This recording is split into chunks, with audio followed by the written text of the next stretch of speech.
मी अंतिम आठवडा प्रस्तावावरती बोलण्यास उभा आहे। माझ्या मतदारसंघामध्ये खऱ्या अर्थाने भेडसावणारा प्रश्न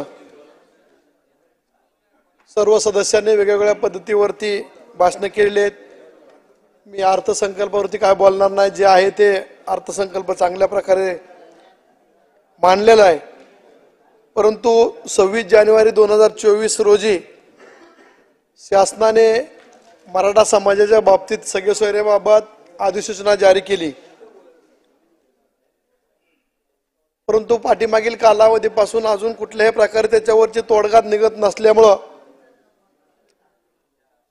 मंत्री महोदय ते पुढे एक पाठीमागे गाडी घेऊन प्रत्येक मतदारसंघामध्ये फिरत असतात स्वतःच्या गावोगावी। परंतु माझ्या मतदारसंघामध्ये अंकुल एक गाव आहे, विरवडे गाव आहे, वडवळ गाव आहे। अशा गावामध्ये कुठल्याही प्रकारच्या नेत्याला विरोधक असू सत्तेतील असू त्यांना बंदी केलेली आहे। त्या गावातील अडीअडचणी समजून घेण्यासाठी सुद्धा आम्हाला त्या ठिकाणी जाता येत नाही। अशा पद्धतीने लवकरात लवकर या मराठा समाजातील मुलांसाठी सगळे सोयरेबाबतचा निर्णय आपण लवकरात लवकर आपल्या माध्यमातून घेण्यात यावा यासाठी मी या ठिकाणी उभा आहे। त्यानंतर धनगर समाजाच्या बाबतीत हाके साहेबांनी पाठीमागील कालावधीमध्ये उपोषण केलं। धनगर समाजाला एसटी मध्ये जायचंय, त्यांची बऱ्याच वर्षापूर्वीपासूनची मागणी आहे। त्याही मागणीचा आपण सहानुभूतीपूर्वक आपण विचार करावा आणि त्याही समाजाला न्याय देण्याचा आपण प्रयत्न करावा। त्याच्यानंतर मुस्लिम बांधवांना पाठीमागील कालावधीमध्ये 5% आरक्षण दिलं गेलं होतं।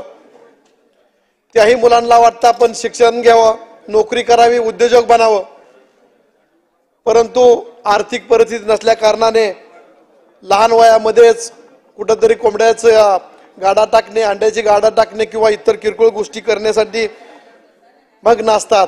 त्याही मुलांना आपण आपल्या बरोबरीने शिक्षण देण्यासाठी किंवा नोकरीमध्ये सामावून घेण्यासाठी आपण प्रयत्न करावा। त्यानंतर पाठीमागील वर्षामध्ये कैकाडी समाजाचं क्षेत्रीय बंधन उठवण्यासाठी विदर्भाप्रमाणेच उर्वरित महाराष्ट्रामध्ये कैकाडी समाजाला एससी मध्ये सामावून घेण्यासाठी आपल्या या विधानमंडळाने केंद्राकडे प्रस्ताव पाठवलेला आहे। पाठीमागील 2 वेळा त्रुटी काढून आल्या होत्या, परंतु कुठल्याही प्रकारची त्रुटी नसताना त्रुटी दाखवून प्रस्ताव परत आलेला आहे।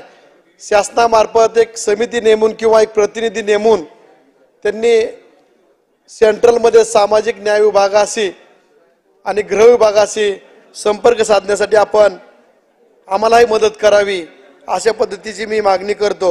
आणि येणाऱ्या कालावधीमध्ये आपण ह्या सर्व मराठा समाज असेल, धनगर समाज असेल, मुस्लिम समाज असेल, कैकाडी समाज, ह्या सर्व समाजाच्या बाजूने आपण न्याय देण्यात यावा एवढीच विनंती करतो।